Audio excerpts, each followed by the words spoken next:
respected seniors and my dear friends, wishing all of you all a very happy International Women's Day. Special thanks to the MOGS President and my dear friend Dr. Anaita Chauhan for giving me a chance to talk to you all today, though I cannot be physically present. I'm Dr. Shilpa Bhatia, an OBGYN practicing since the past 31 years and a recent recipient of a double lung transplant. Yes, friends, you heard it correct.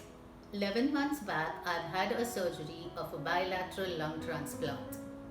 In the coming few minutes, I'm going to take you through my first-hand experience of the surgery and the state of organ donation in our country.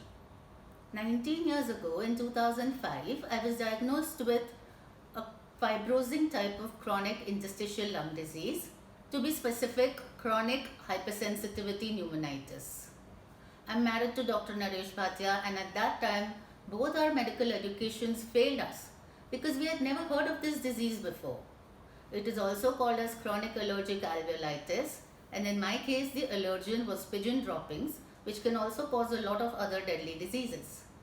A word of caution, my friends, here is to stop nesting, feeding, and watering pigeons as they can be life-threatening. It took us a while to get used to the disease, but as parents of two young daughters, we decided to live our life to the fullest while I received severe treatment in the form of steroids, immunosuppressants, and subsequently antidepressants.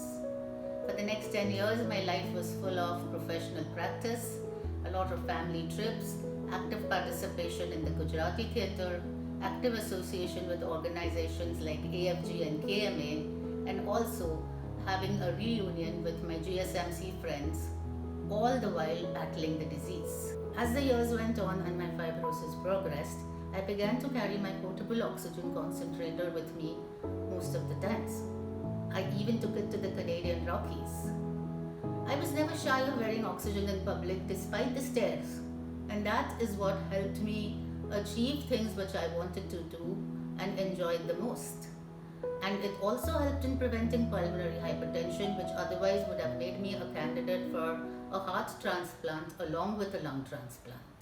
By 2021, I was on oxygen 24/7 and my lung function was at 21%.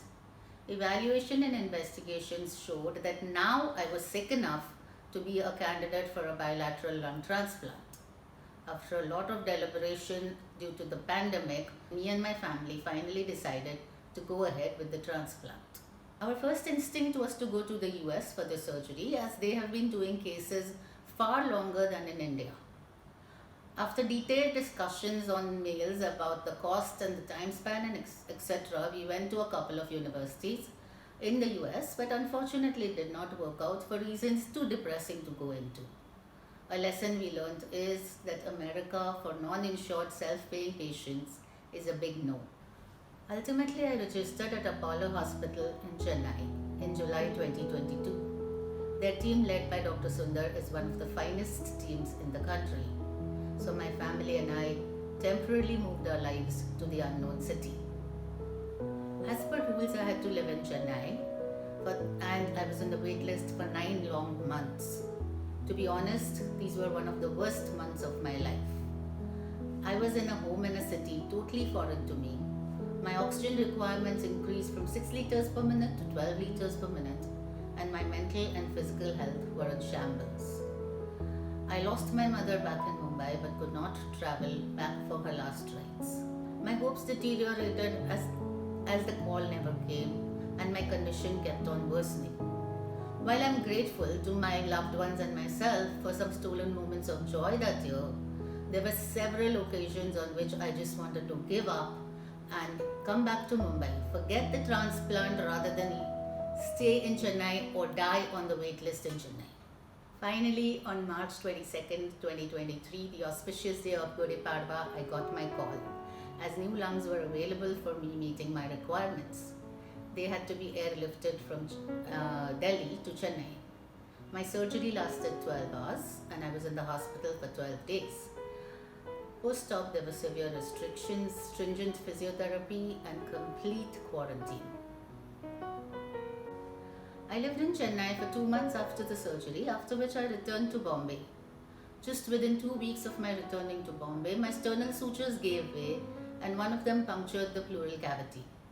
We had to rush back to Chennai, but fortunately everything was resolved. This whole journey was possible only because of the unwavering support of my family and my friends. Their sacrifices made me grateful as well as guilty. Today, I'm 2 weeks away from completing 1 year post transplant. I am still in recovery and immunocompromised, though I'm getting healthier and stronger every day. And the best part is, I'm completely off oxygen. Though there's a sort of infection and rejection hanging all the time, life after transplant and new lungs is very good.